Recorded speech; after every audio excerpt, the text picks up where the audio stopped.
Assalamualaikum warahmatullahi wabarakatuh.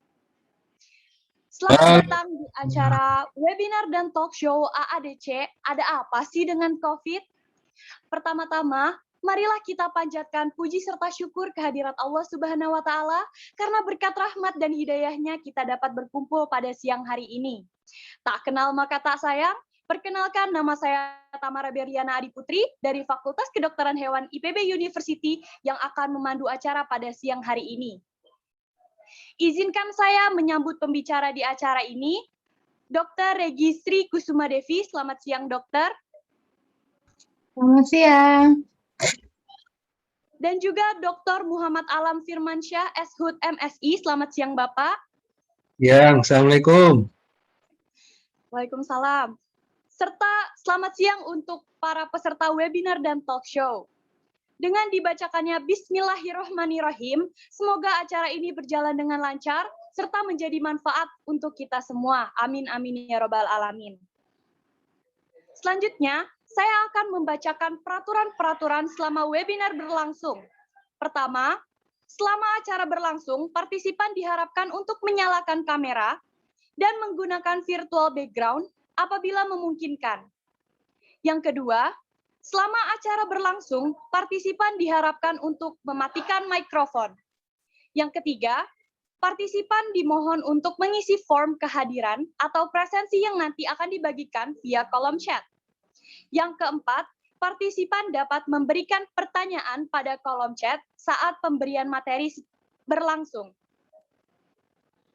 Untuk meningkatkan rasa cinta kita terhadap tanah air, ada baiknya kita mendengarkan lagu Indonesia Raya. Kepada para peserta, diharapkan untuk mendengarkan dengan hikmat dan duduk dengan tegap. Kepada operator, saya persilahkan.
Baik, selanjutnya adalah acara inti pada siang hari ini. Izinkan saya memperkenalkan pembicara kita, Dr. Registri Kusuma Devi. Beliau merupakan lulusan Fakultas Kedokteran Universitas Pajajaran. Beliau memiliki pengalaman sebagai dokter triase di RSCM. Beliau juga memiliki pengalaman sebagai dokter PTT di Loleo Jaya, Kabupaten Halmahera Selatan. Beliau sudah mengikuti pelatihan dokter saintifikasi jamu, akupuntur TCM, serta bekam. Aktivitas yang sedang dilakukan saat ini yaitu ASN di Sekretariat Jenderal Kementerian Pertanian, sebagai dokter umum di Klinik Utama Kementerian Pertanian, sebagai dokter umum di Klinik Pratama Balitbangtan, serta dokter saintifikasi jamu di Gria Jamu Balitbangtan. Langsung saja kita sapa nih, Dr. Regi Sri Kusuma Devi. Halo dokter, apa kabar dokter? Alhamdulillah, baik. Alhamdulillah, semoga kita semua dalam keadaan sehat ya dokter. Ya, Alhamdulillah. Semoga ya semuanya sehat. Ya, amin. Langsung saja dokter, silakan untuk memaparkan materinya. Share screen-nya oleh panitia atau? Panitia dokter. Panitia, bukan Oh, itu, iya. Bi.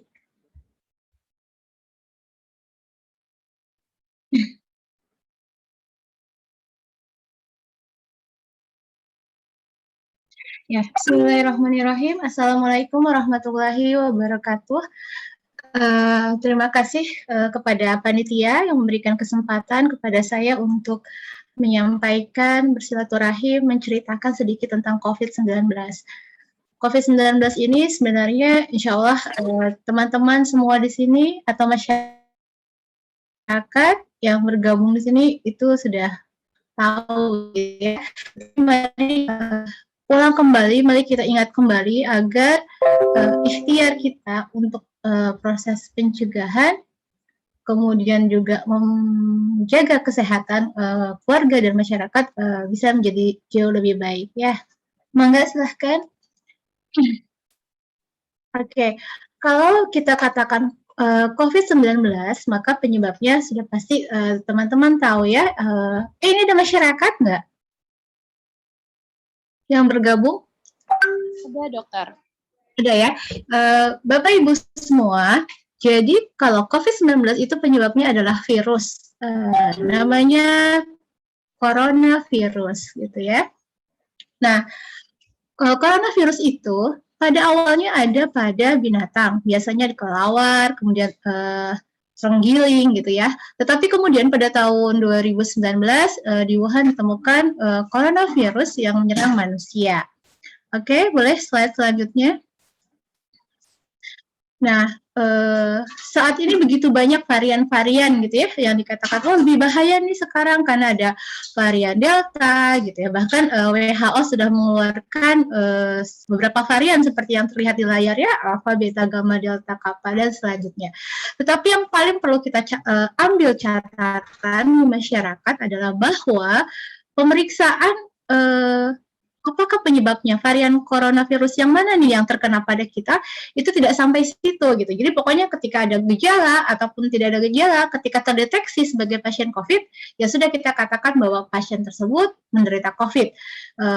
Penelitian varian apa gitu ya, itu adalah masih dalam tataran pengujian. Jadi di Indonesia cuma ada 3 laboratorium yang bisa menentukan mengsequencing gitu ya sebenarnya jenis varian virus mana yang diderita pasien tersebut. Tetapi pada intinya, kalau itu adalah dunia klinisi dan dunia pendidikan ya yang berpikir. Tetapi untuk masyarakat, bagaimana kita mencegah, kemudian kalau ada yang terpapar, bagaimana cara mengobatinya. Ini hanya informasi ternyata begitu banyak varian yang disebabkan varian virus pada corona. Oke, slide selanjutnya.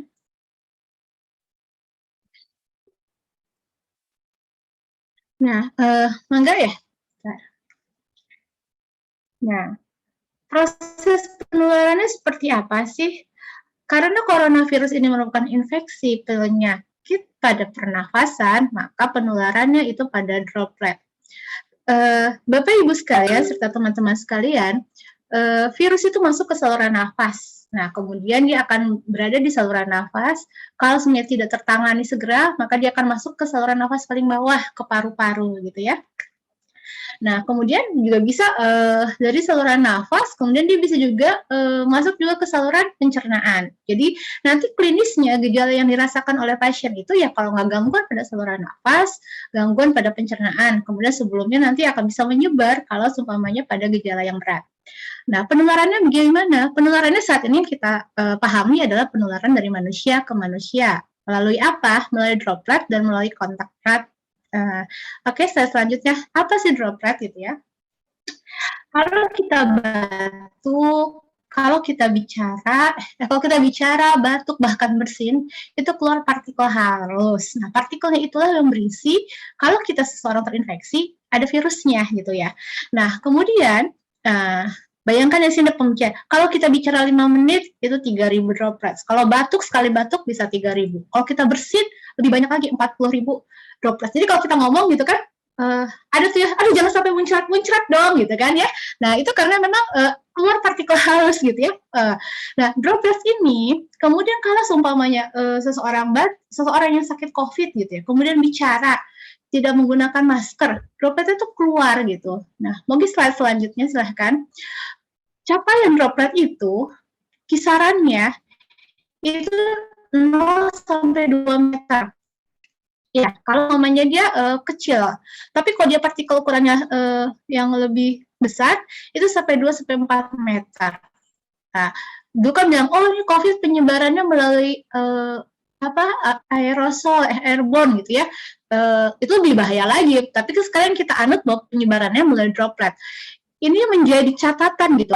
Kita paham kenapa kita harus menjaga jarak, Bapak Ibu. Kalau kita batuk, kalau kita bicara, kalau kita seumpamanya bersin, maka droplet itu akan keluar. Itu jaraknya anggaplah ya 0 sampai 2 meter. Makanya kenapa kadang kita berkata jaga jarak kan 1 meter atau jaga jarak 2 meter supaya ketika seseorang terpapar, anggapnya dia nggak pakai masker, kita pakai masker gitu ya. Nah, orang yang nggak pakai masker tapi ternyata dia adalah orang yang penderita COVID, ketika dia batuk gitu ya, muncrat tuh dropletnya, itu kita nggak kena karena kita menjaga jarak 2 meter. Bayangkan kalau seumpamanya kita hanya jarak 1 meter, lagi makan bareng, sama-sama nggak pakai masker gitu kan. Kemudian yang satu OTG, tapi dia bicara, kena. Nah, itu hanya mudah terpapar. Ini yang menjadi catatan agar masyarakat paham kenapa sih kita harus jaga jarak. Karena penularannya melalui droplet dan jaraknya itu biasanya 0 sampai 2 meter. Semoga paham ya. Ini di gambar sebelah dijelaskan ya. Kalau seumpamanya satu orang yang penderita pakai masker, kitanya nggak pakai masker, maka akan mudah langsung terpapar. Ya, masuk tuh ke saluran nafas gitu ya, atau semuanya kalau cipratannya kena mata juga itu bisa masuk. Tetapi bayangkan kalau seumpamanya dua-duanya saling menjaga, dua-duanya pakai masker, maka penularan bisa kita cegah gitu ya. Oke, slide selanjutnya. Nah, itu penularan dengan melalui droplet. Kemudian ini penularan juga bisa transmisi kontak. Artinya biasanya ini tenaga kesehatan apabila seumpamanya meriksa pasien, kemudian seumpamanya membantu mengeluarkan cairan dalam susah nafas nih, disedot menggunakan dipam ya, pakai selang gitu. Kemudian para nakesnya nggak pakai APD yang baik atau ada yang rusak APD-nya, terpapar, kena masuk ke membran kulit gitu kan. Nah, itu bisa menjadi tempat penularan ya. Oke, slide selanjutnya. Tetapi ternyata kalau kita lihat tadi ya di gambar awal coronavirus itu dia seperti kalau itu buah rambutan dari ya. Dia punya rambut-rambut, punya ujung-ujung gitu. Dan ternyata ujung-ujung itu adalah lemak. Kalau Bapak Ibu sekalian atau teman-teman sekalian gitu, kalau tangan kita kena minyak, maka kemudian untuk membersihkannya dengan menggunakan sabun. Artinya minyak itu kemudian lepas dari tangan kita. Kalau kita makan ada kandungan minyaknya di piring, maka untuk membersihkannya kita gunakan sabun sehingga akhirnya piring menjadi bersih kembali. Coronavirus itu ternyata sensitif dengan pelarut lemak gitu ya. Jadi kalau nih seandainya kita megang handle pintu gitu ya, kita pergi ke sebuah kantor, sebenarnya situ ada orang yang OTG, kemudian dia bersin tutup pakai tangannya, kemudian tangannya buka pintu. Nggak lama kemudian, hanya selang 1-2 menit, kita lewat, kita buka pintu itu dengan tangan kita. Asumsinya di tangan masih ada virus gitu. Makanya kemudian kenapa kita katakan cuci tangan menggunakan sabun. Kenapa pakai sabun? Karena sabun itu akan menghancurkan lemak bagian luar dari virus, sehingga akhirnya virus itu akan mati, seperti itu. Sehingga ketika kondisi COVID ini jangan pernah menyentuh mata kita, mengucek mata kita, menggosok hidung kita, ucek-ucek hidung kita gitu ya. Bila kita tidak cuci tangan dulu, jadi harus pastikan dulu cuci tangan dulu gitu ya. Nah, kemudian juga gunakan alkohol, karena alkohol juga ternyata bisa menghancurkan lemak, sehingga akhirnya kalau nggak ada cuci tangan air mengalir menggunakan sabun, maka kita menggunakan hand sanitizer. Itu menjadi dasar gitu. Kenapa sih kita harus melakukan cuci tangan menggunakan sabun atau menggunakan hand sanitizer dari basis alkohol? Karena ternyata virusnya akan mati gitu ya. Coba kita tanyalah pada para masyarakat gitu ya, Bapak kenapa pakai masker? Ya disuruh sama pemerintah gitu ya. Diingatkan oleh para satgas, nanti kalau enggak bisa didenda contohnya gitu ya. Tetapi mungkin dia nggak paham, kenapa sih saya harus pakai masker gitu ya. Karena ternyata masker itu melindungi dirinya dari droplet gitu ya. Kenapa harus dimasuk-masuk ke kantor, seumpamanya ada tempat cuci tangan, ke supermarket ada tempat cuci tangan, seperti itu sebagian dari, oh iya, karena virus akan mati apabila menggunakan sabun. Hal-hal inilah yang sebenarnya harus menjadi catatan gitu ya, kita pencegahannya sebenarnya seperti itu gitu ya, intinya apabila kita disiplin tentang hal itu, kemungkinan besar gitu ya, itu bisa berkurang gitu ya, minimal untuk diri sendiri dan keluarga kita ingatkan seperti itu. Oke, mangga slide selanjutnya. Nah, tadi kita lihat, oh variannya banyak nih ya. Pak Alam 1 bulan isoman gitu ya. Kayaknya kena varian yang berat ya, varian Delta gitu. Enggak, kita ketika PCR tidak kita ketahui sebenarnya varian apa, tetapi kita medis gitu membaginya pasien COVID itu berdasarkan gejala. Tanpa gejala, gejala ringan, gejala sedang, gejala berat dan kritis. Jadi, kalau tanpa gejala itu mungkin orangnya memang benar-benar tidak merasakan apapun. Ketemu ketika screening gitu ya. Di kantor ada screening rutin. Kemudian, ternyata positif COVID, padahal sama sekali tidak merasakan gejala. Dan kondisi-kondisi ini memang karena tanpa gejala, kadang tidak menyadari gitu ya. Akhirnya malah mungkin khawatirnya bisa menjadi penyebaran kepada orang lain gitu ya, karena memang nggak ada gejala. Oke. Idealnya kalau orangnya itu hasil isolasi mandiri. Cuma memang menemukan pasien tanpa gejala itu memang melalui screening, jadi sulit sekali ya. Tetapi kalau seumpamanya orang tanpa gejala, tapi dia disiplin menggunakan masker, insya Allah insya Allah akan mengurangi proses penularan gitu ya. Oke, nggak apa-apa kalau terapi mungkin masyarakat tidak perlu ini ya, nanti boleh dikebawahin sedikit ya. Untuk gejala ringan, pasien bisa di rumah sendiri, keluhannya juga sebenarnya aman-aman saja gitu ya. Hanya boleh ke bawah kali ya, biar kelihatan masyarakat, teman-teman bisa baca gejala ringan, gejala sedang, gejala berat gitu ya. Dibesarin aja nggak apa-apa ya, mulai terapinya nggak usah ditampilkan kali ya, terapinya nggak usah. Nah, pada gejala ringan, sebenarnya kayak sakit flu biasa, tapi memang suka disertai dengan anosmia. Anosmia itu hilang penciuman ya, hilang penciuman. Yang membedakan itu adalah saturasi. Saturasinya itu di atas 95, aman, tidak perlu oksigen. Akan masuk kepada gejala berat, gejala sedang apabila saturasinya sudah di bawah 95. Dan biasanya kalau gejala sedang itu kita minta untuk dibawa ke rumah sakit untuk bantuan oksigen. Walaupun sekarang oksigen itu agak sulit ya. Makanya banyak gerakan-gerakan anak bangsa menyediakan oksigen gratis karena memang saat ini kondisinya oksigen juga pada awal-awal pada beberapa minggu itu sempat mengalami darurat. Nah, kemudian kalau berat dan kritis biasanya sudah ada kondisi gagal nafas sampai harus perlu bantuan ventilator gitu ya.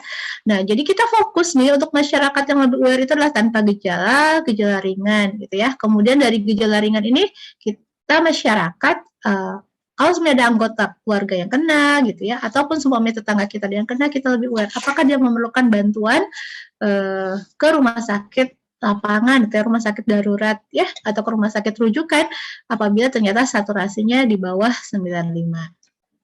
Oke, jadi varian apapun nggak perlu khawatir, nggak perlu diperdebatkan gitu, tapi kita fokus bahwa bagaimana gejala yang dirasakan oleh seseorang yang terpapar COVID gitu ya. Oke, slide selanjutnya.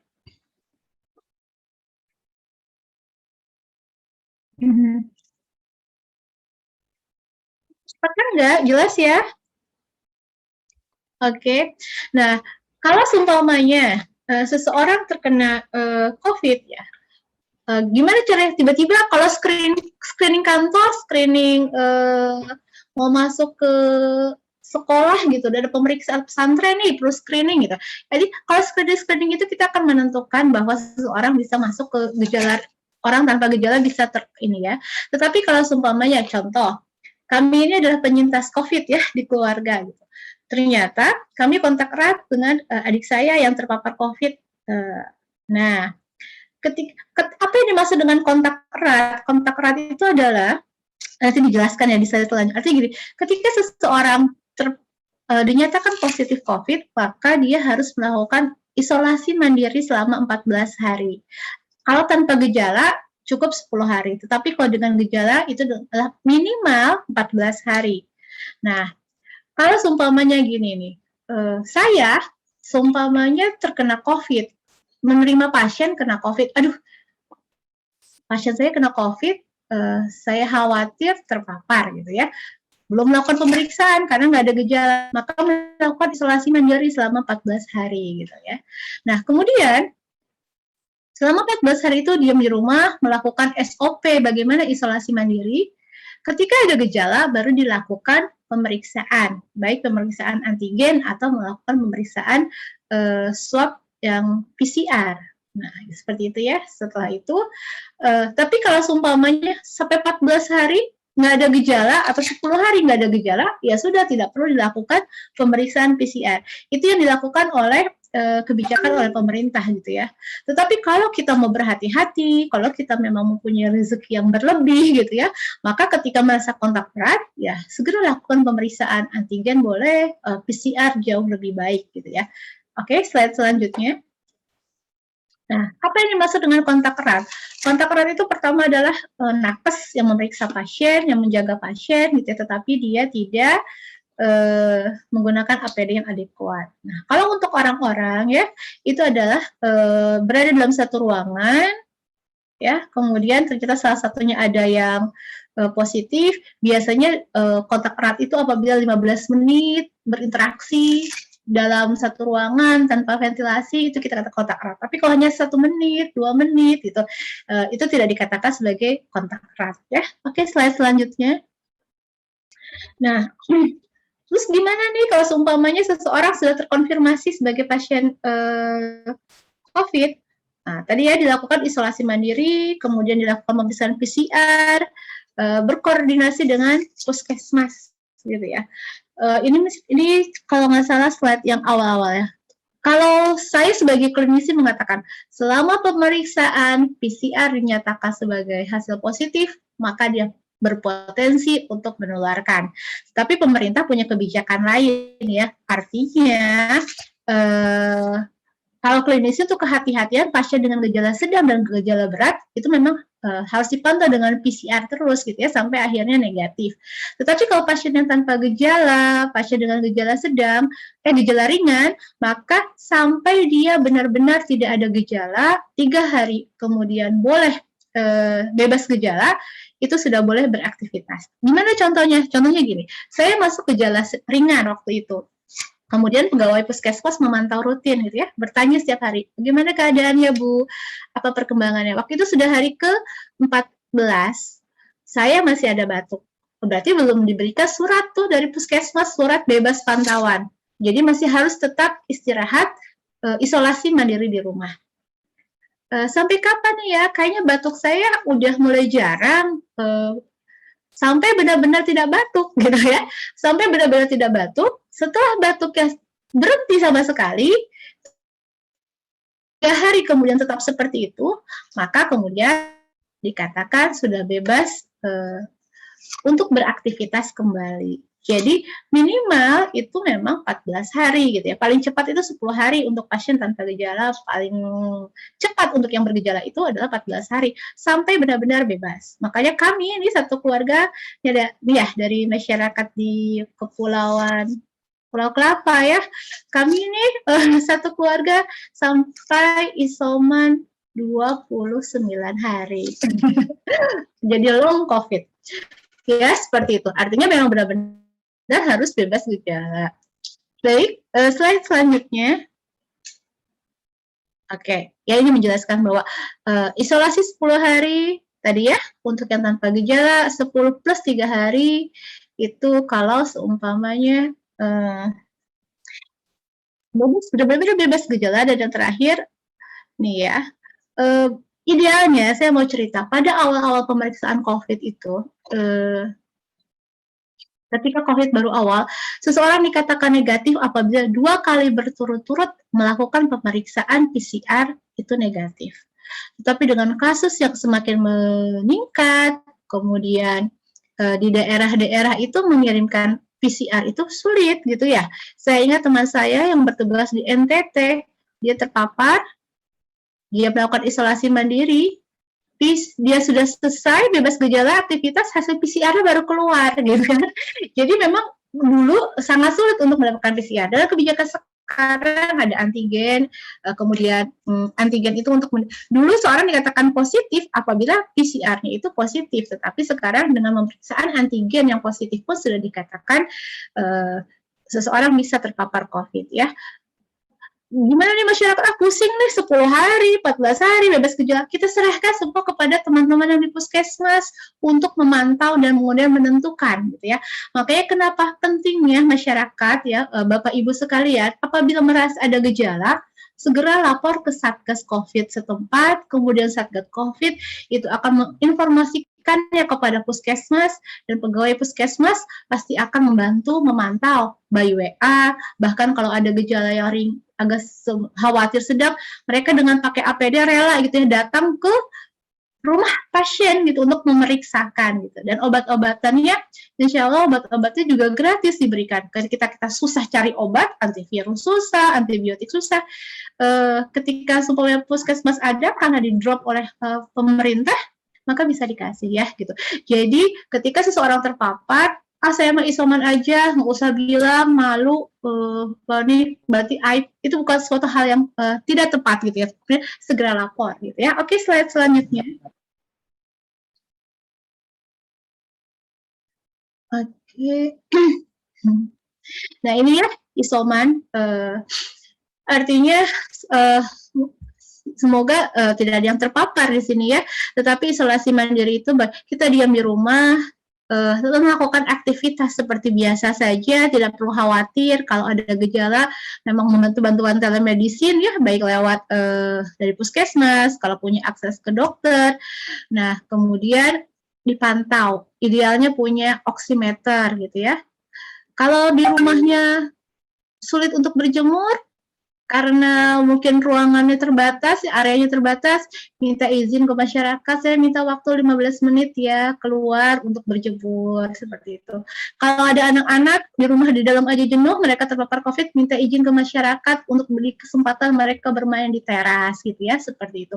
Dan kemudian ya perilaku hal untuk mencegah COVID juga dilakukan oleh teman-teman yang terpapar gitu ya. Di rumah itu seumpamanya kalau ada salah satu yang kalau satu keluarga positif mungkin lebih mudah, tapi kalau ada keluarga yang negatif, berarti apakah sebaiknya diungsikan atau kalau tetap satu rumah, tetap menjaga jarak, menggunakan masker, kamar mandi juga menggunakan desinfeksi gitu ya setelah keluar, seperti itu. Oke, slide selanjutnya. Nah, ini ya, kami orang-orang penyintas COVID itu akan sangat terbantu apabila masyarakat itu mensupport gitu ya. Artinya jangan dijauhi, berikan dukungan gitu ya. Kan idealnya mereka nggak boleh keluar sama sekali gitu ya, hanya boleh berjemur gitu. Sedangkan mereka harus memenuhi kebutuhan logistik gitu ya. Apa yang sebaiknya dilakukan gitu kan? Ya itu support masyarakat, memberikan bantuan. Pemerintah juga memberikan bantuan logistik. Kalau saya bercerita nih ya, interaksi di masyarakat di kompleks saya ini begitu baik. Ketika seseorang terpapar COVID, maka setiap hari kami diberikan makanan gitu ya, sehingga tidak perlu lagi belanja keluar. Walaupun kalau mau sesuatu bisa online gitu seperti itu. Tetapi itu mensupport gitu ya. Kemudian jangan sampai dijauhi gitu ya, support, didoakan, mengizinkan gitu. Itu kan jauh lebih baik daripada ada kasus pada awal-awal itu sama sekali jangan sampai diberitahu karena nanti jalan ditutup. Sampai kemudian tidak boleh anaknya berjemur keluar. Padahal anaknya negatif, ibunya yang positif, ibunya di atas, anaknya di lantai bawah. Kemudian anaknya keluar sebentar karena anaknya sudah ketika diperiksa memang negatif. Itu masyarakat marah gitu kan. Hal-hal seperti itu membuat akhirnya imunitas yang sakit COVID itu menjadi menurun karena lebih stres psikis gitu ya dibandingkan stres karena memang penyakit COVID-nya gitu ya. Oke, slide selanjutnya. Ya ini ya, dipastikan kebutuhan pokok terpenuhi, lingkungan benar. Intinya sih, kalaupun terpaksa harus bertemu, gunakan masker, gitu ya. Support kita sebagai tetangga terhadap orang-orang yang terpapar COVID itu akan sangat membantu, gitu ya, membantu imunitas mereka, gitu ya. Dan bagian terpapar COVID ketika harus isolasi mandiri di rumah atau di kamar kos atau buat masyarakat rumah. Jadi karena itu sebuah hal yang positif. Jadi me time ya, tidak perlu melakukan aktivitas kemanapun, melakukan hobi yang kita sukai seperti itu ya. Oke, slide selanjutnya. Ini nggak usah ya, ini pemeriksaan imunoglobulin G dan imunoglobulin M, pokoknya informasinya teman masyarakat, Bapak Ibu, percaya apa yang diberikan informasi oleh teman-teman nakes di puskesmas atau di pustu ya. Oke, slide selanjutnya. Nah, ya, jadi ketika ada COVID, maka kita harus istilahnya new normal ya. Jadi melakukan aktivitas, dulu orang pakai masker, itu hanya di rumah sakit atau sekarang semua orang harus menggunakan masker ya. Tetapi kenormalan baru itu adalah ikhtiar kita untuk menjaga masyarakat agar tidak terpapar COVID gitu ya. Oke, slide selanjutnya. Ya, baik. Ini standar sih sebenarnya sudah dijelaskan ya. New normal ini adalah menerapkan pola hidup bersih. Tadi sudah paham ya. Cuci tangan itu kenapa? Karena kalau ternyata terpapar di tangan kita, dengan cuci tangan pakai sabun, berarti si virus itu mati. Kenapa kita gunakan masker? Yaitu untuk mencegah adanya droplet yang sampai kepada kita. Kenapa harus jaganya 1,5 sampai 2 meter? Supaya apa? Karena droplet itu akan keluar jaraknya sampai 2 meter gitu. Sehingga kalau dropletnya kecil berat mungkin akan kalau hantaran ya, kalau kita belajar kayak loncatan parabola mungkin akan jaraknya lebih dekat, tetapi kalau dia ringan, apalagi ada angin mungkin jaraknya lebih jauh. Maka kemudian menjaga jarak, menghindari kerumunan itu dibutuhkan untuk pilihan hidup. Kemudian hindari menyentuh berbagai permukaan di tempat umum, karena kita khawatir ya, kita batuk, orangnya udah etika batuk nih, tutupnya pakai tangan, bukan pakai di sini gitu. Terus dia menyentuh, ternyata dia sebenarnya orang OTG gitu ya. Sehingga kita usahakan tidak perlu menyentuh berbagai permukaan benda di tempat-tempat umum. Oke, slide selanjutnya. Oke, di slide selanjutnya ya, new normal. Nah, bagi teman-teman yang terpaksa harus beraktivitas, kan idealnya yuk di rumah aja gitu. Tetapi ternyata kan kehidupan perekonomian harus berjalan, kehidupan pendidikan juga harus berjalan, nah pelayanan-pelayanan esensial harus berjalan, maka kita harus ada yang tetap keluar rumah. Makanya ketika keluar rumah, bawa minum sendiri, bawa peralatan ibadah sendiri, kalau bisa makan juga bawa makan sendiri gitu ya. Dan saat ini memang menggunakan masker 2 lapis ya. Kalau dulu kita masyarakat pakai masker kain, kalau sekarang berarti usahakan pakai masker bedah, kemudian dilapisi dengan masker kain. Oke, slide selanjutnya. Di sini sama aja, hanya yang menjadi catatan adalah ternyata coba juga bawa vitamin. Kalau di rumah keburu-buru gitu ya, nggak sempat minum vitamin, bisa minum vitaminnya di tempat kerja. Kemudian membawa masker jangan satu gitu ya, membawa masker harus cadangan, karena bisa jadi kita banyak ngomong, nah ternyata kemudian jadi masker kita basah, sehingga kalau sudah basah harus segera diganti maskernya. Dan kemudian membawa tempat masker. Jadi kalau kita satu masker cadangan yang bersih, yang satu tempat masker yang sudah selesai kita gunakan, supaya tidak campur antara dompet, HP, sama bekas masker, sama masker yang baru gitu ya. Jadi harus dipisah. Oke, slide selanjutnya. Ya, ini sama ya. Gunakan masker saat bepergian, rajin membersihkan tangan. Oke, slide selanjutnya. Nah, membawa peralatan makan dan minum sendiri dan tidak lupa berolahraga. Olahraga itu akan membuat kita menjadi happy. Awalnya capek, awalnya mungkin pegal, tetapi ternyata akan membawa happy, membuat menjadi lebih segar, keluar hormon endomorfin gitu ya. Tapi olahraga yang seperti apa yang sebaiknya dianjurkan? Oke, slide selanjutnya. Nah, olahraga yang sebaiknya dilakukan adalah di frekuensinya seminggu 3-5 kali, intensitasnya sedang. Nah, dalam sekali olahraga 30-40 menit dan sebaiknya ritmik dan kontinu ya. Jalan pagi, senam, jalan cepat, jogging kecil gitu ya. Kemudian kalau berenang, tapi saat ini kondisinya nggak memungkinkan ya, seperti itu. Kenapa? Artinya olahraga yang rutin, bukan yang kemudian seumpamanya permainan gitu ya, sampai lelah. Kalau permainan itu kan dia nggak ritmik ya, artinya kadang cepat, kadang lambat. Sedangkan olahraga untuk meningkatkan imunitas dan kekebalan tubuh itu adalah olahraga yang ritmik dan kontinu ya. Oke, jadi harus rutin olahraga ya. Oke, slide selanjutnya. Nah, setelah itu tadi ya, ikhtiar-ikhtiar yang utama tadi ya seperti menggunakan masker, cuci tangan, menjaga jarak, olahraga, adalah kemudian asupan gizi yang seimbang. Kalau pakai masker jelas berarti tidak usah merokok ya, tidak merokok, asupan air yang cukup gitu ya. Oke, kemudian bila demam, kalau ada keluhan segera ke fasilitas kesehatan. Oke, slide selanjutnya. Nih ya, makanan yang dimakan yang bagaimana? Makanan yang dimakan adalah makanan yang halal, baik dari cara mendapatkannya, juga halal jenis-jenisnya gitu ya. Kemudian toib, baik jenis, cara pengolahan, jumlah, dan cara konsumsinya. Jadi kalau teman-teman nih mungkin dari gizi udah paham ya, atau kader-kader puskesmas juga insya Allah paham bahwa ternyata piring kita itu harus dibagi seperti ini ya, dibagi sepertiga ya, makanan pokok, sayuran, lauk pauk, dan buah-buahan gabung. Jadi itulah isi penuhnya, jangan makanan pokok setengah, sayurannya seperempat gitu ya, lauk pauknya seperti itu, dibagi seperti ini idealnya. Oke, slide selanjutnya. Nah, ya, jadi seperti ini ya.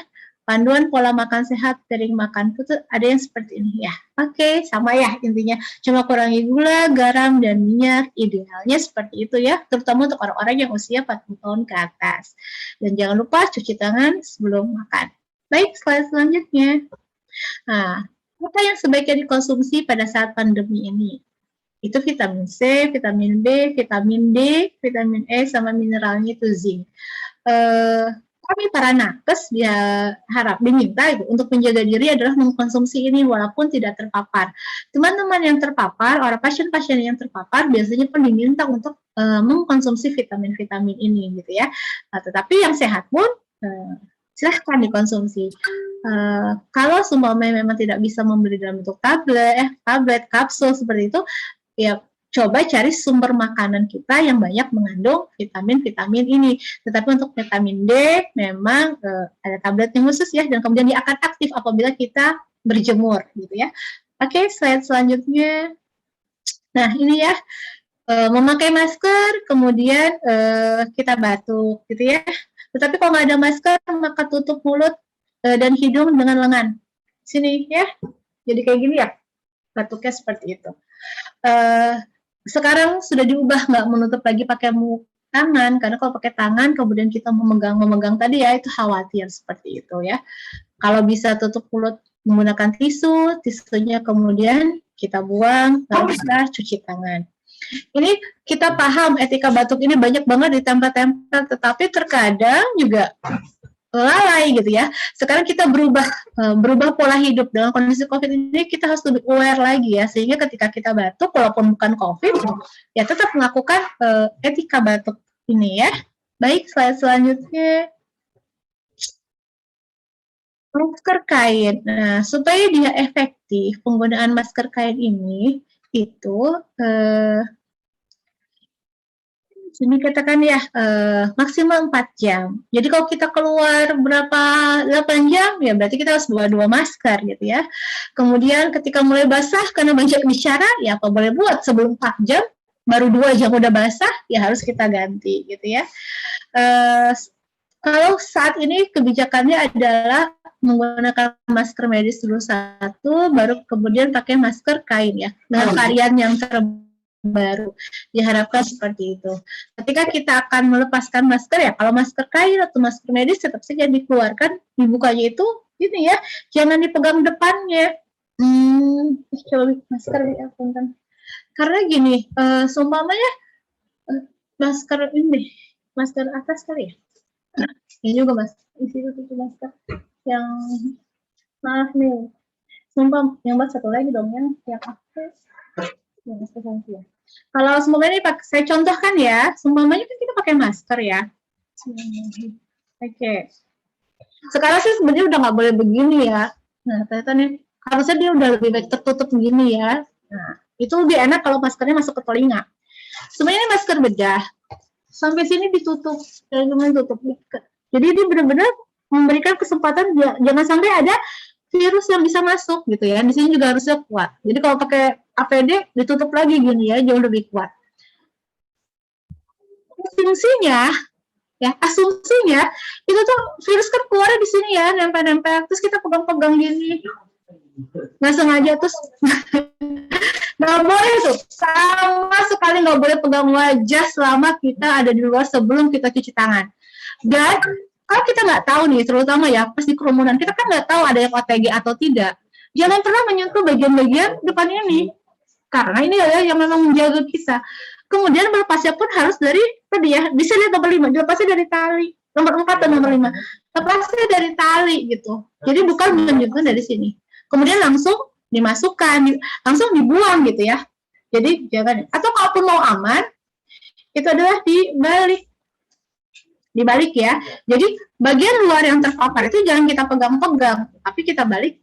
Nah, ini kan bagian mulut kita sendiri ya. Kalau kita berasumsi kita tidak positif, jauh lebih aman. Kemudian dibuang. Kalau kain berarti ya ditaruh di tempat, nanti di rumah baru dicuci ya. Dicuci menggunakan sabun gitu ya. Nah, ketika habis lepas ini, ya, tangan kita juga dicuci. Karena kita nggak tahu sebenarnya bisa jadi ada virus juga di daerah sini gitu kan yang terpapar. Oke, slide selanjutnya. Nah, idealnya dicucinya pakai sabun, nggak usah dipucuk-pucuk supaya nggak rusak. Nah ini ya nggak apa-apa ya. Gimana sih nyuci baju? Nyuci kita khawatir terpapar ya, gitu. Khawatir terpapar COVID di luar.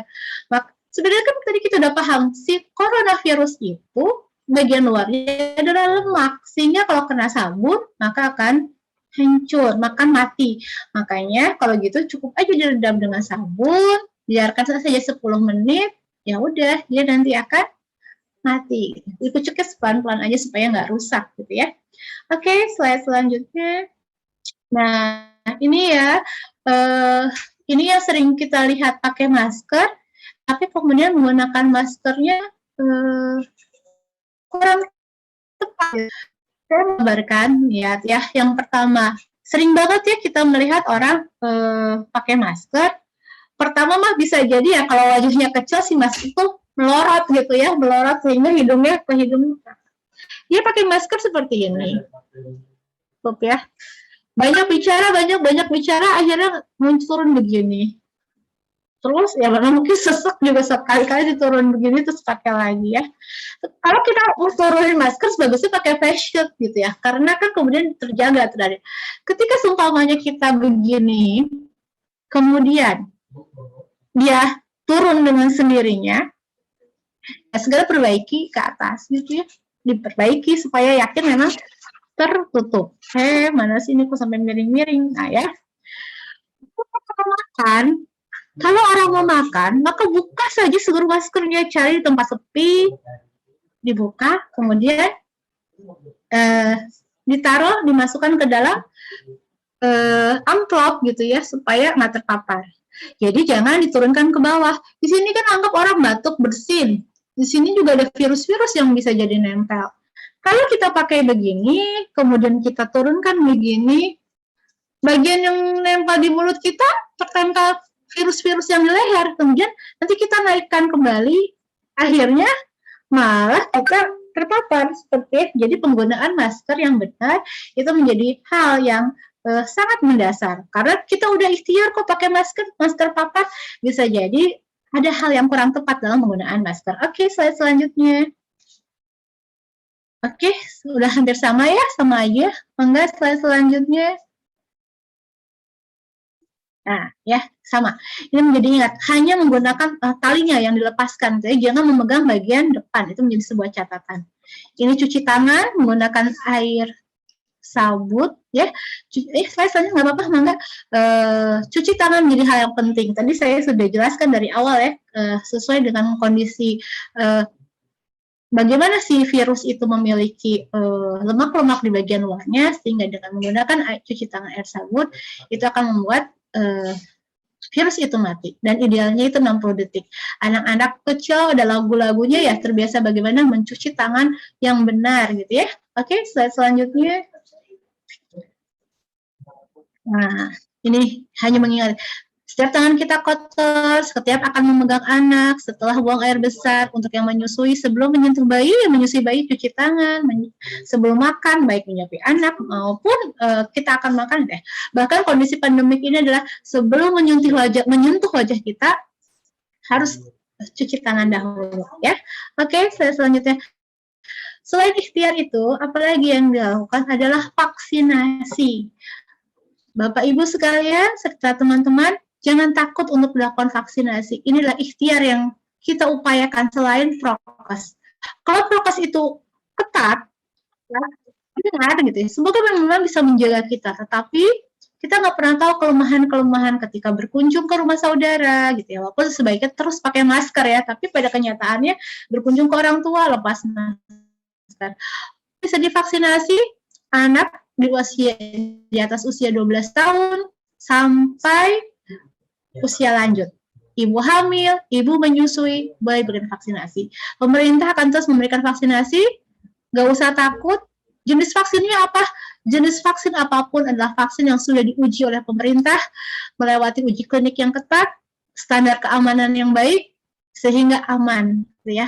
Kalau ada kejadian-kejadian pasca vaksinasi, segera lapor kepada puskesmas, kemudian untuk ditindaklanjuti. Tetapi pada dasarnya secara keseluruhan, insya Allah vaksin ini aman. Sehingga ketika ada program di puskesmas, ya di Kepulauan Seribu, masyarakat tidak usah merasa khawatir. Sedangkan ketika kesempatan vaksin itu ada, segera lakukan vaksinasi. Ya, kalau yang pasca terpapar COVID bagaimana? Tunggu 3 bulan kemudian, setelah 3 bulan baru lakukan vaksinasi. Ya, oke, mungkin itu saja penjabarannya. Mungkin bisa digali lebih dengan melalui tanya jawab. Oh iya, jangan lupa ketika kita sudah ikhtiar sempurna, ternyata terpapar, berarti itu adalah qadarullah gitu ya. Allah uji kita dengan diberikan COVID.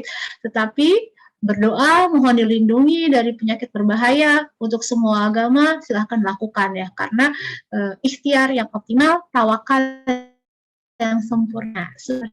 Oke, terima kasih atas perhatiannya. Assalamualaikum warahmatullahi wabarakatuh. Waalaikumsalam warahmatullahi wabarakatuh. Terima kasih dokter atas pemaparan materinya. Nah, banyak banget nih dokter berita hoax yang beredar di masyarakat. Banyak sekali statement-statement mengenai COVID yang membingungkan warga. Apakah hal tersebut benar atau hanya sekedar hoax belaka?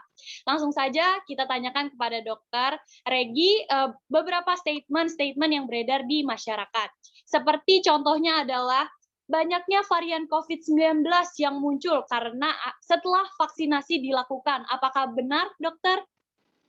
Oke, varian coronavirus itu memang ada gitu ya, dan itu ditemukan kemudian dikeluarkan resmi oleh WHO. Tetapi apakah itu kemudian karena penyebabnya adalah vaksinasi? Berarti itu tidak benar gitu.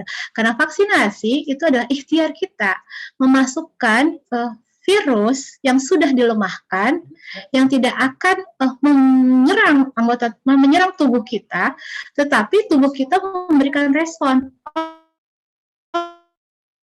Ini ada pertahanan tubuh itu kemudian melawan, ya, karena sel darah putih gitu ya, yang merekam kemudian melawan, membuat rekaman. Oh, nanti suatu saat apabila ternyata ada virus yang aktif yang masuk, mereka sudah punya pertahanan, sudah punya memori seperti itu, sehingga orang yang sudah mendapatkan vaksinasi, tetapi kemudian terpapar, biasanya gejalanya akan lebih ringan dibandingkan dengan orang yang sama sekali belum vaksinasi.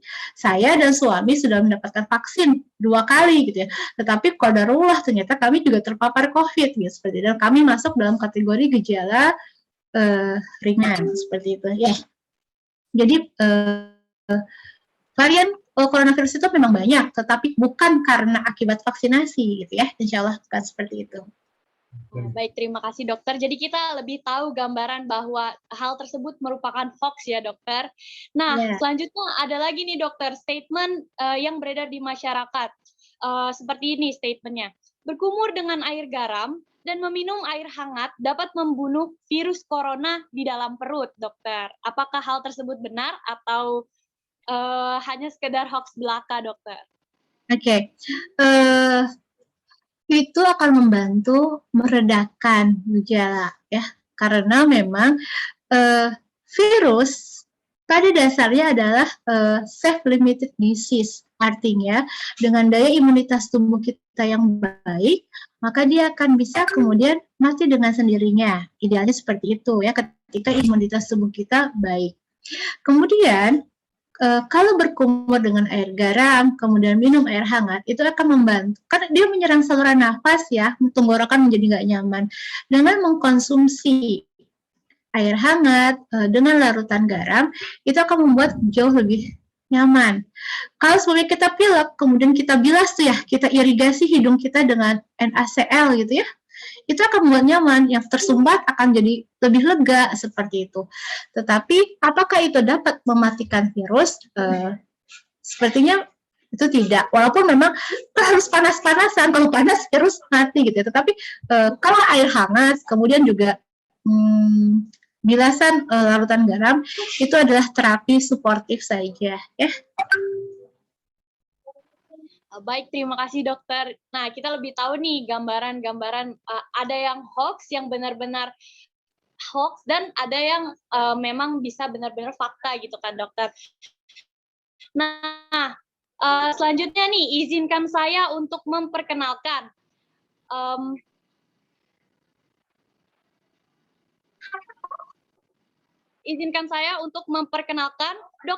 Dr. Muhammad Alam Firmansyah SHUT MSI. Beliau merupakan dosen silvikultur Fakultas Kehutanan IPB University. Beliau merupakan penyintas COVID atau survival dari COVID-19. Nah, kita akan menanyakan bagaimana pengalaman beliau menjadi survival COVID-19. Bagaimana nih Pak awal gejala Bapak yang Bapak rasakan saat COVID-19? Bismillahirrahmanirrahim. Assalamualaikum warahmatullahi wabarakatuh. Ya, pertama-tama saya bersyukur pada Allah karena diberikan kesempatan untuk bersama rekan-rekan mahasiswa ya. Karena kebetulan saya juga pembimbing mahasiswa KKN.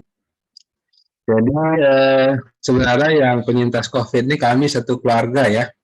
Saya, istri saya barusan ya, Dr. Regi, terus anak-anak kami 2 orang semuanya kena.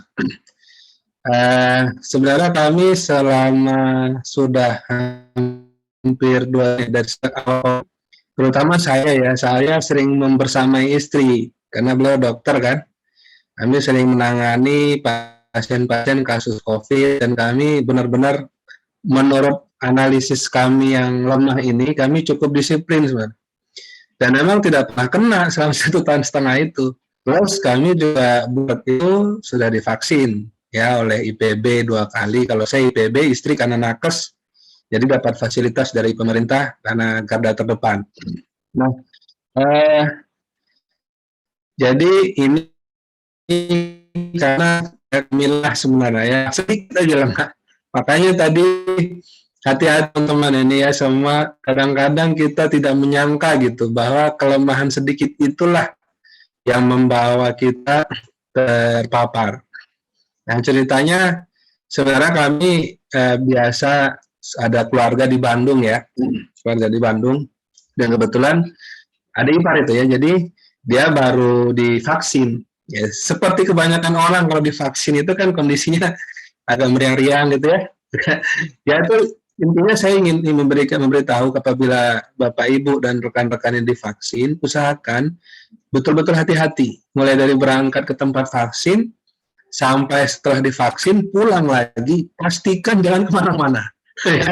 Jangan ada divaksin nih, melebar dulu ke mall gitu ya. Terus jalan-jalan naik kereta listrik, 1.000 atau mana gitu ya, usahakan jangan ya. Jadi kalau udah divaksin, butuh vaksin, karena tubuh sedang proses mengenali virus yang dilemahkan itu, langsung pulang ya, jangan kemana-mana dan makan makanan bergizi. Nah, vaksin jadi dia pekerja ya, sering mondar mandir vaksin, dia sebenarnya cukup disiplin. Kami ke Bandung, dia sudah mulai demam-demam tuh. Pemikiran kita kan ya itu biasa lah, orang baru vaksin kan demam-demam. Nah, intinya gini, saya ingin beritahu, tidak ada orang divaksin kemudian jadi positif, tuh mustahil itu. Ya, jadi kalau ada orang positif setelah divaksin, ya ilmuwan saya juga nih kebetulan ngambil doktor plant patologis kan, saya belajar 4 tahun tuh mikrobiologi termasuk virus, otak-atik ya, tapi lebih ke fungi sih, fungi. Itu rasa-rasanya sepengetahuan kami kalau kami baca buku, literatur dan lain sebagainya, nggak ada tuh vaksin, gara-gara vaksin itu si virus yang lemah itu kemudian menginfeksi, itu nggak ada. Absolutely not. Kan ketika divaksin itu agak lemah ya, daya tahan tubuhnya menurun, itu iya. Nah, kemungkinan dia terpapar saat itu. Hanya gejalanya kan mirip antara orang baru divaksin sama orang kena COVID itu kan mirip, agak meriang gitu kan. Ya juga ragu nih, kena vaksin kan, di atas lah antigen. Di atas antigen hasilnya negatif. Nah, kami memang nggak kepikiran kalau ketika mengambil sampel itu ada yang false namanya, false negatif. Atau bisa juga antigen itu terdeteksi ya, sampai jumlah virus itu tertentu. Ada jumlah virus minimal yang bisa terdeteksi oleh antigen. Nah, selama dia inkubasi, misalnya di bawah nilai minimal itu tidak akan terdeteksi. Itu namanya manusia lupa itu. Dia pun lupa, negatif, senang dia bukalah masker, ya biasa. Karena udah negatif, buka masker. Semua gitu buka masker. Oh, alhamdulillah nih negatif. Dan dia juga kelihatannya disiplin. Sampai di rumah biasa nggak ada sakit apa-apa. Saya ada dinas luar ke Solo. Ya, di antigen tuh, Selasa di antigen kan mau naik pesawat. Ya, antigen kan yang ngambil swabnya istri. Istri ini kebetulan swabnya training tuh 3 hari. Jadi memang jangan sampai misalnya ya kita harus menganalisis yang ngambil sampel itu benar nggak training atau cabutan gitu ya. Harus pastikan itu. Nah, dia udah training, udah tahu, dia ambil, itu negatif. Nah, berangkat ke Solo. Sampai lo, saya biasalah aktivitas mandi air hangat, tapi kok nggak turun-turun ini hangatnya. Malah kedinginan kan, agak menggigil. Ya sudah, malam itu saya memutuskan ya sudah, saya kerja di kamar aja karena itu di hotel kan, di ballroom. Saya minta izin panitia karena kondisi agak hangat-hangat nggak turun. Saya pikir hanya karena kurang minum. Besoknya masih begitu kan, nggak turun, hangat aja gitu. Tapi kalau dideteksi pakai termometer ya normal. Pas mau pulang, saya udah mulai mikir nih kayak kena nih, tapi belum keluar hasilnya. Begitu dites positif kan, ya pertama kalau udah positif itu jangan ketakutan, jangan fobia ya, jangan paranoid ya. Kita harus tetap berpikir tenang ya. Ini kadarullah kan, tidak tahu gitu kan. Jangan sampai nggak gusul-gusul, nggak takut kan, itu malah menambah turun ya imunitas. Harus tenang. Jadi positif. Panitia kayaknya agak ini ya, agak riskan. Mereka meminta saya langsung pulang. Loh, nggak bisa saya pulang-pulang lagi positif gini. Nanti nular ke orang. Dan apalagi pulangnya pakai kendaraan darat kan, karena hanya itu yang bisa untuk pulang dalam kondisi seperti itu. Tapi saya memutuskan tidak. Kasihan. orang-orang yang lain kan. Nah, di bawah RSUD. Kalau RSUD itu masih apa? Masih bisa meriang gitu kan? Di swab PCR untuk konfirmasi kan. Swab PCR besoknya saya nggak tahu tuh gimana. Semua memang tidak dibuka ke saya. Mungkin dokternya langsung berkomunikasi sama atasan saya atau me-WhatsApp istri saya nggak tahu. Yang jelas mereka tahu hasil lab saya aja. Sementara saya tidak dikasih tahu. Kenapa saya diperlakukan seperti orang yang gejala berat gitu ya. Dan sesak, Bapak bener nggak sesak? Karena saya pengen pulang kan, saya positif aja. Jadi saya bilang, dia nggak ada gejala kok, nggak sakit gitu kan. Tetapi ternyata mungkin hasil labnya berbeda ya. Hasil ronsennya juga berbeda. Baru terasa tuh hari ke-4 atau ke-5 tuh hari 1, 2, 3 tuh kayak orang normal aja. Makannya masih semangat gitu ya. Begitu hari ke-4, 5 kok tiba-tiba nggak ada keinginan mau makan. Jadi lihat makanan itu langsung nolak gitu, tubuh itu langsung nolak. Nggak bisa dimakan itu. Hanya bisa makan buah-buahan saja. Dan dokter dan para perawat itu selalu nanya, selalu dicek itu saturasi. Tapi saya saturasi di atas 95. Ya, saturasi itu 95 itu apa tuh? Daya angkut oksigen kan dalam paru-paru. Ya kan? Jadi itu di atas 95. Jadi sebenarnya berarti masih bisa bernafas normal.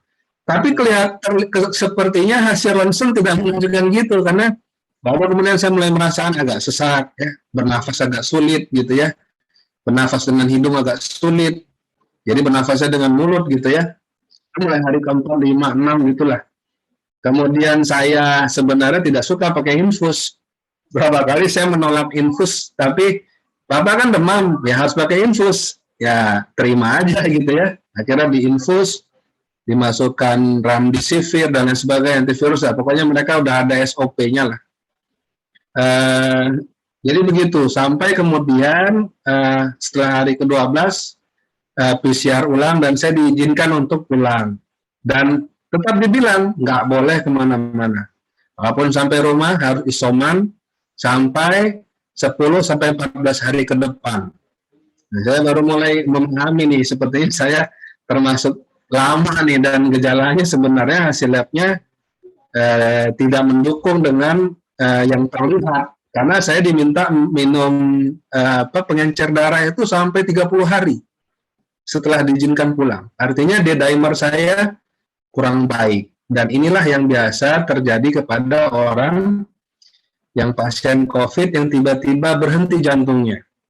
Ya, karena D-dimer ini adalah kekentalan darah.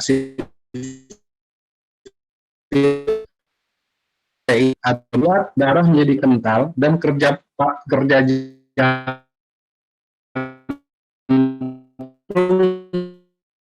yang ada orang tiba-tiba meninggal di rumah, jawab memompa. Nah, waktu itu saya dikasih pengencer darah ini harus diminum 30 hari. Saya rasa-rasanya normal-normal aja.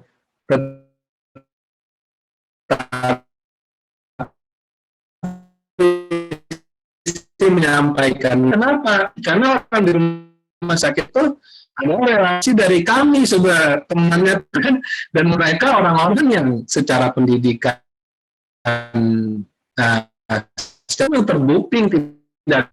Jadi kalau kita berita rumah sakit bermasalah dan sebagainya, mungkin ya ada oknum, tapi itu tidak boleh dijelaskan. Kita harus bahwa nakes kita ini luar biasa perjuangannya. Saya karena istri dokter, banyak bergaul sama teman-teman dokter kami ya, di antara mereka yang sudah meninggal. Ya nggak mungkin lah orang yang berjuang demikian luar biasa membela pasien ya. Nah, saya lihat istri saya juga kondisi sakit pun itu masih telemedicine. Banyak pasien COVID yang masih diskusi sampai jam 12 malam, padahal sebenarnya kan dia butuh istirahat karena terpapar COVID kan. Jadi rasanya kalau kemudian menunjuk dokter ya, rumah sakit itu, ya Allah, sungguh menyakiti perasaan. Saya mewakili merasakan gitu rasanya bagaimana perjuangan para nakes itu. bagaimana mereka sampai kurang istirahat dan lain sebagainya. Ya, oke, saya pikir itu pengalaman. Silakan apabila ada yang ingin didiskusikan. Baik, terima kasih Bapak untuk pengalaman yang berharganya. Mungkin nanti bisa dipelajari untuk teman-teman semua apabila ada keluarga, bisa disampaikan informasi-informasi dari dokter dan Bapak sendiri. Nah, selanjutnya nih, apabila dari para peserta webinar yang ada yang ingin ditanyakan, silakan tulis di kolom komentar untuk menanyakan apa saja yang ingin ditanyakan gitu. Ya, Dipersilahkan. silakan. Bebas, boleh.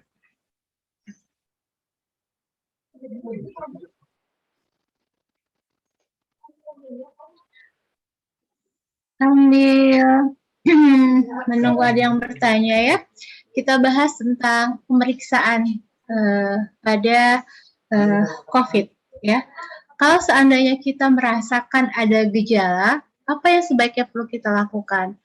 Kita boleh kalau ke puskesmas segera lapor, kalau puskesmas mempunyai alat-alatnya, biasanya nanti dilakukan pemeriksaan. Bisa melakukan pemeriksaan swab antigen dan bisa melakukan pemeriksaan swab PCR. Artinya gimana? Swab itu kan sebenarnya pengambilan sampel ya. Metodenya kemudian yang berbeda. Pengambilan sampelnya sama. Kita akan dimasukkan alat masuk ke dalam hidung kita. Setiap orang, setiap alat mempunyai cara masing-masing. Ada yang hanya satu lubang hidung saja. Dah. Ada yang perlu dua hidung. Ya, dua lubang hidung, dua-duanya dimasukkan kit antigen, kit dimasukkan sampai ke ujung bagian nasofaring. Ada yang satu lubang hidung dan satu bagian apus tenggorokan. Jadi setiap laboratorium mempunyai pengambilan sampel yang berbeda-beda sesuai dengan alat yang mereka gunakan. Jadi jangan heran, kok aneh ya kalau sama puskesmas cuma hidung aja, kok sama laboratorium itu sampai harus buka mulut gitu ya, harus diambil. Artinya itu metode alatnya membutuhkan sampel apa saja. Itu satu. Kemudian, kalau kita mengatakan swab antigen, artinya dia pemeriksaan cepat, rapid antigen. Jadi habis diambil sampelnya, dimasukkan ke dalam larutan itu kemudian dimasukkan ke dalam kit yang kotak itu ya. Dan dalam waktu 15 menit sudah bisa terbaca positif atau negatif. Tetapi kalau kita melakukan pemeriksaan dengan menggunakan PCR, berarti hal itu swab sampel kita itu harus dibawa ke laboratorium, kemudian dilakukan dengan alat PCR untuk menentukan dibaca secara materi genetik untuk kemudian keluar hasil positif atau negatif. Jadi pemeriksaan swab ya pemeriksaan swab karena memang diambil di swab semuanya ya bagian hidung ataupun mulut, tetapi kemudian apakah langsung hasilnya cepat keluar karena metodenya rapid antigen atau kita perlu ke laboratorium memberikan PCR. Dan untuk PCR berarti jelas lebih membutuhkan waktu. Paling cepat itu 1 hari gitu ya, baru hasilnya bisa keluar seperti itu ya. Jadi ada 2 pemeriksaan. Kalau pemeriksaan yang awal-awal tuh yang antibody bagaimana? Yang antibody sekarang sudah mulai ditinggalkan karena kalau orang-orang yang positif COVID yang sudah penyintas COVID di awal-awal, kalau menggunakan pemeriksaan antibody biasanya dikatakan positif gitu ya, karena imunoglobulin G-nya masih ada di dalam tubuhnya ya. Jadi sekarang untuk menentukan seseorang positif COVID atau tidak itu dari 2, swab antigen dan swab PCR ya, seperti itu. Moga-moga memberikan penjelasan kepada teman-teman. Baik, terima kasih dokter. Mungkin jika tidak ada yang ingin bertanya, saya aja yang bertanya ya dokter. Oh iya. Jadi gini dokter, untuk vaksinasi sendiri kan banyak tuh tipenya dokter, ada Astra, ada Sinovac. Nah, perbedaan dari masing-masing vaksinasi itu tuh apa ya dokter? Oke, baik. Sebentar. Teman-teman, untuk masyarakat ya, pertama jelas edarannya adalah dari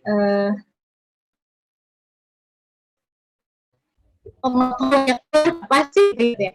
Di Indonesia ini sudah ada 3 ya yang saat ini berbeda. Pertama, awal-awal itu Sinovac ya, yang Sinovac. Sinovac itu berbedanya, apa sih Sinovac? Sinovac itu vaksin yang isinya adalah virus yang dilemahkan, ya. Virus yang dilemahkan, dan yakin ketika dia dimasukkan, dia tidak akan menyerang, tidak akan bereplikasi, tidak bisa berkembang biak, ya, tidak akan bereplikasi, bukan berkembang biak ya, bereplikasi kalau virus itu tidak akan bereplikasi sehingga menyerta sakit seperti itu. Nah, kemudian yang kedua yang ramai itu adalah AstraZeneca, ya. Nah, AstraZeneca ini dia diambil dari mRNA virus, gitu ya. Dia diambil dari mRNA virus. Kemudian berbahaya nggak? Ya, nggak berbahaya juga, sama. Dia tidak berbahaya. Dia vaksin rekombinan, jadi diambil mRNA-nya, genetiknya diambil, kemudian dimasukkan.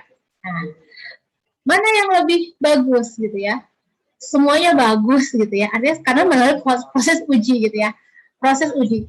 Kalau dia bilang, aduh, kalau ternyata vaksin AstraZeneca itu efek sampingnya, pascanya itu lebih sakit, lebih banyak demam dibandingkan Sinovac. Nah, ada yang berkata seperti itu.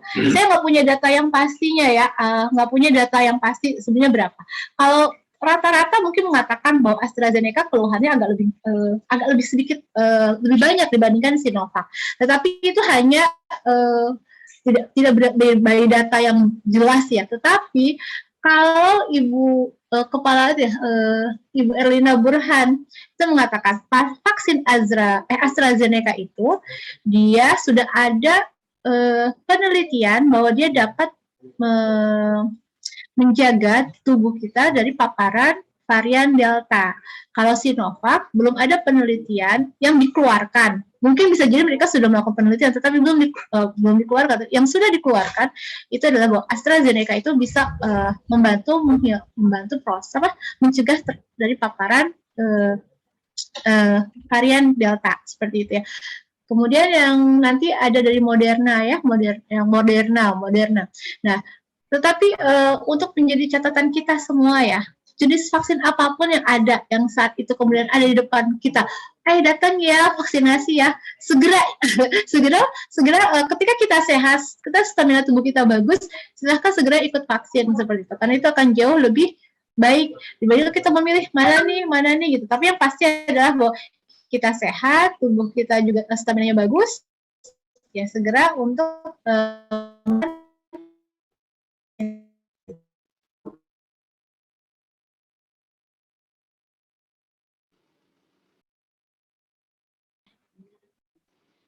baik dokter, berikutnya ada penanya nih dokter dari peserta. Untuk Ellen Aulia, silahkan menyampaikan dengan mikrofon. Oh iya, ini ya. Saya udah baca nih, mangga ya, atau mau di ini ya? Kalau seandainya, ya itu ya, kita kena vaksin ya, kita sudah vaksin pertama, kemudian ketika sebelum masuk jadwal vaksin kedua, kita terpapar COVID. Jelas nggak suara saya? Ini jelas kayaknya ya. Halo, terdengar suara saya? Terdengar Ibu. Oke ya. Jadi tadi katanya gitu ya, kalau vaksin tahap 1, kemudian akan ke tahap kedua, misalkan sudah vaksin tahap 1, rentang waktu ke tahap 2, kan sekitar 3 bulan. Di rentang waktu itu kita terpapar COVID. Artinya gini, sebenarnya kan vaksin pertama, kemudian idealnya adalah sekarang jadi 1 bulan baru vaksin kembali. Ketika akan vaksin kedua, sebelum waktunya vaksin kedua, seseorang itu terpapar COVID, gitu kan? Bagaimana?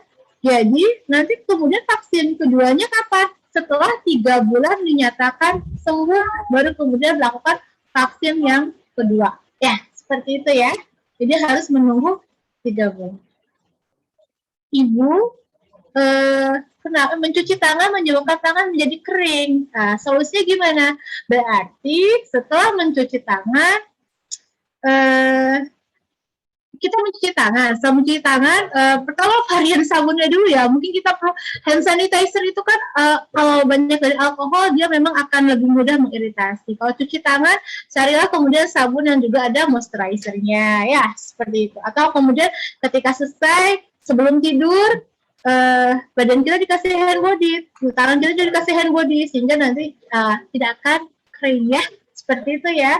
Karena lebih baik kering dibandingkan kita nggak cuci tangan kemudian memegang wajah kita gitu ya, karena khawatir terpapar ya. Jadi kita cari aja sabun yang ada moisturizernya, atau kalaupun nggak ada ya itu kita pakai hand body.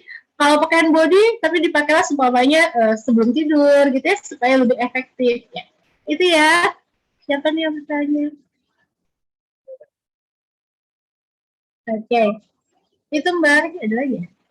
Baik, Bu. Terima kasih, Dokter, atas jawaban-jawaban yang telah diberikan. Nah, terima kasih juga untuk Bapak dan Dokter telah menyampaikan pengalaman serta informasi-informasi untuk masyarakat setempat. Nah, untuk yang terakhir nih, Dokter, berikan kami meminta untuk Dokter memberikan statement untuk masyarakat nih, Dokter.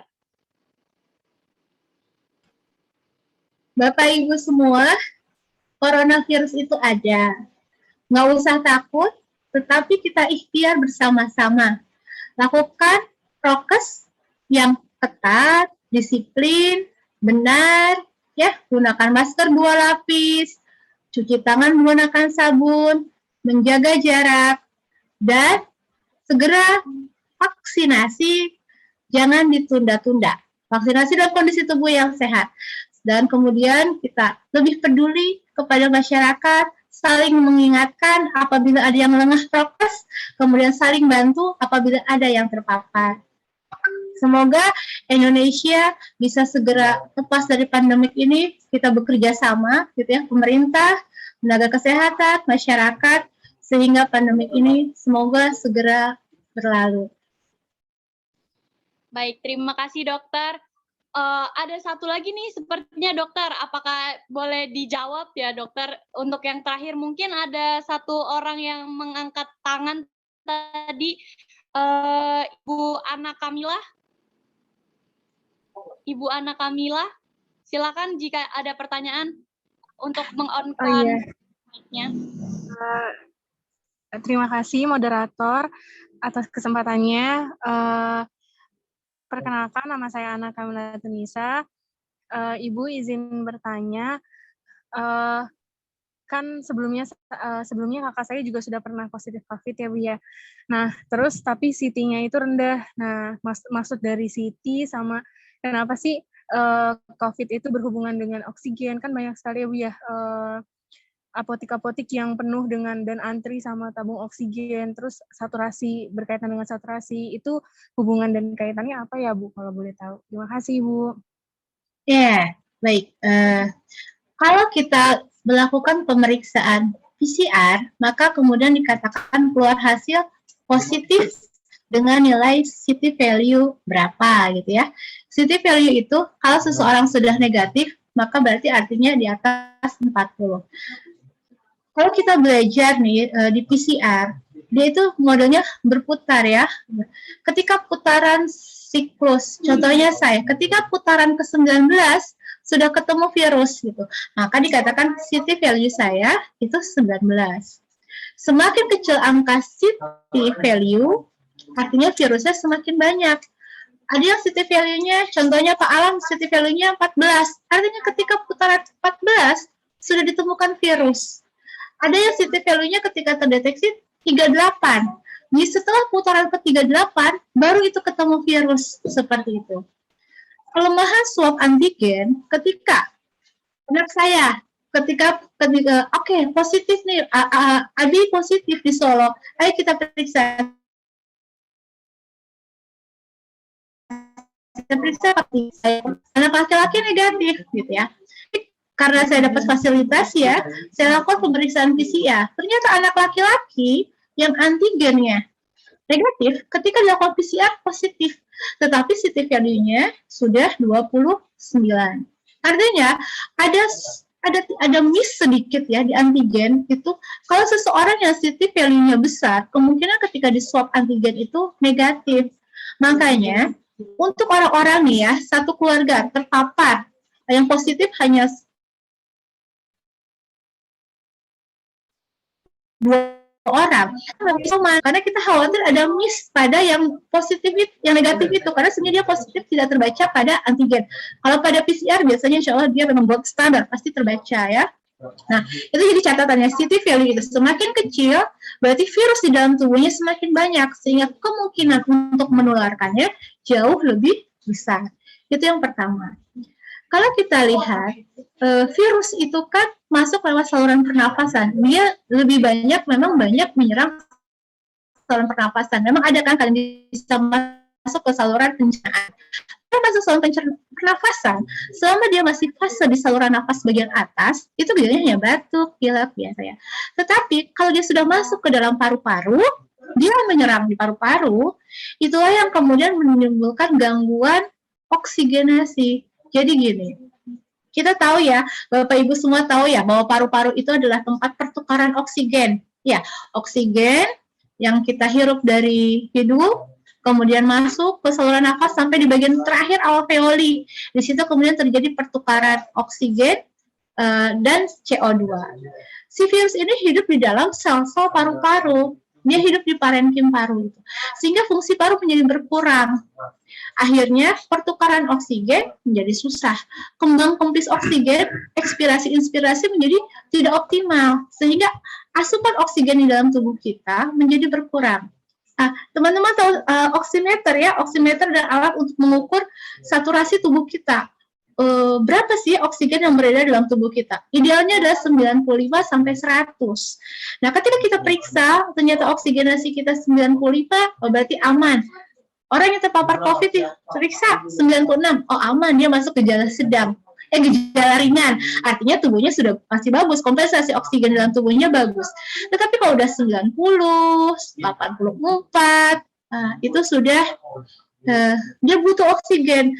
Tubuh butuh oksigen yang jauh lebih banyak untuk membantu supaya dia tidak sesak gitu ya. Karena kenapa sesak? Karena paru-parunya tidak bisa optimal melakukan ekspirasi, inspirasi, mengambil nafas, kemudian memasukkan oksigen di dalam tubuh. Seperti itu. Ya, semoga terjawab ya.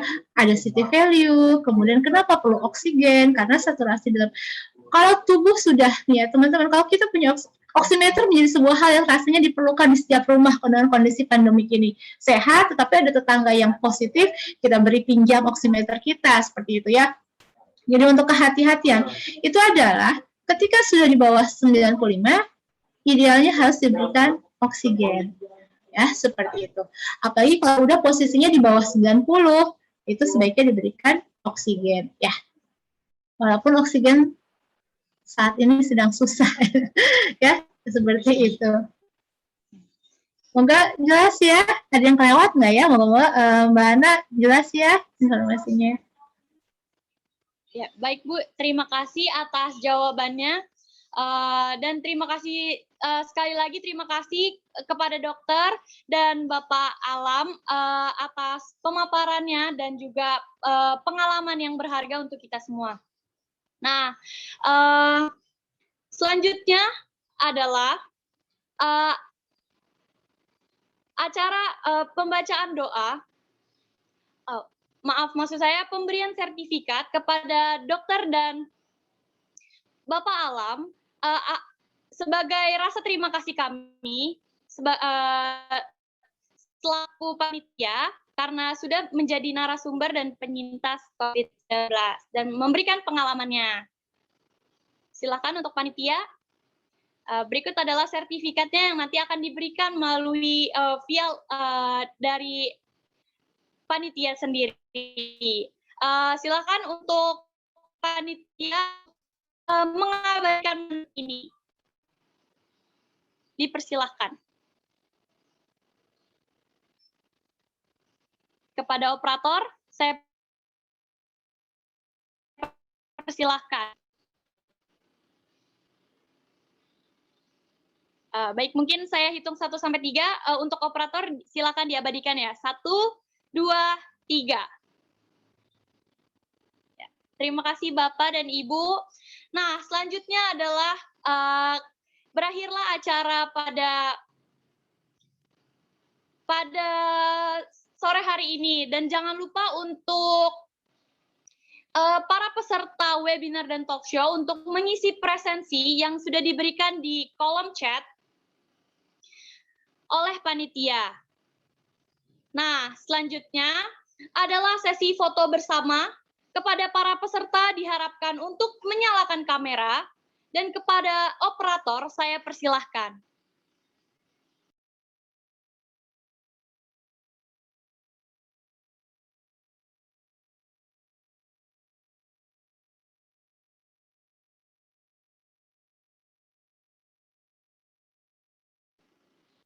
Mohon operator diabadikan momen ini.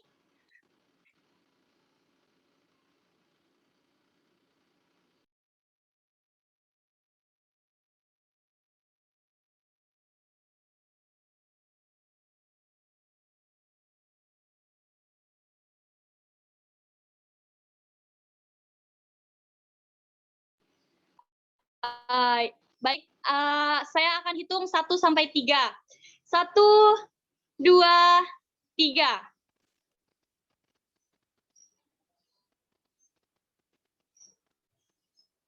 Next, untuk slide selanjutnya, 1, 2, 3.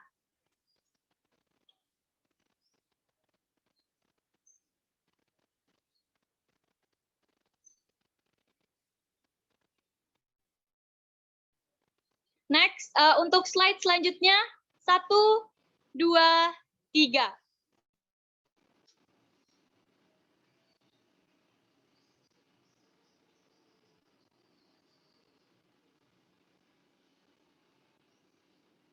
Oke, terima kasih untuk para peserta webinar dan talk show pada hari ini. Selanjutnya adalah untuk lebih mantap lagi nih, kita harus mendengarkan pembacaan doa dari Nur Afni untuk menutup acara ini. Kepada Nur Afni, waktu dan tempat saya persilahkan.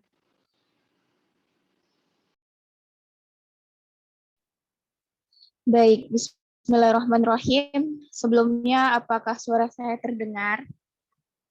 Terdengar. Baik, izinkan saya untuk memimpin doa ini menutup kegiatan kita di siang menjelang sore hari ini dengan pembacaan doa, dan izinkan saya untuk membawakan doa sesuai dengan agama dan keyakinan saya, yaitu agama Islam. Berdoa dimulai. Bismillahirrahmanirrahim. Allahumma ftah alana bil khair. Allahumma ftah lana abwaba rizq. Allahumma ftah lana abwaba sa'adah. Allahumma ftah lana abwaba hada. Allahumma ftah lana abwaba rahmah. Allahumma ftah lana abwaba jahim. Allahumma ftah lana alayna hikmataka wanshur alayna min khazaini rahmatika ya arhamar rahimin. Rabbi zidni ilma warzuqni fahma. Rabbi shrah li sadri wa yassir li amri. Subhanakallahumma wa bihamdika asyhadu an la ilaha illa anta astaghfiruka wa atubu ilaih. Walhamdulillahi rabbil alamin. Assalamualaikum warahmatullahi wabarakatuh. Waalaikumsalam warahmatullahi wabarakatuh. Terima kasih Afni. Karena telah dibacakannya doa, maka berakhirlah acara pada sore hari ini.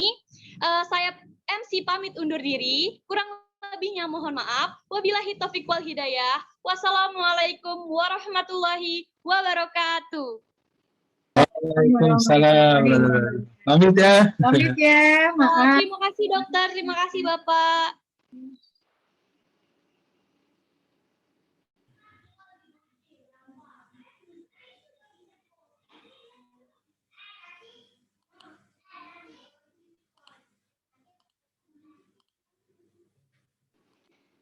Terima kasih semuanya. Terima kasih Bapak dan Ibu yang telah hadir.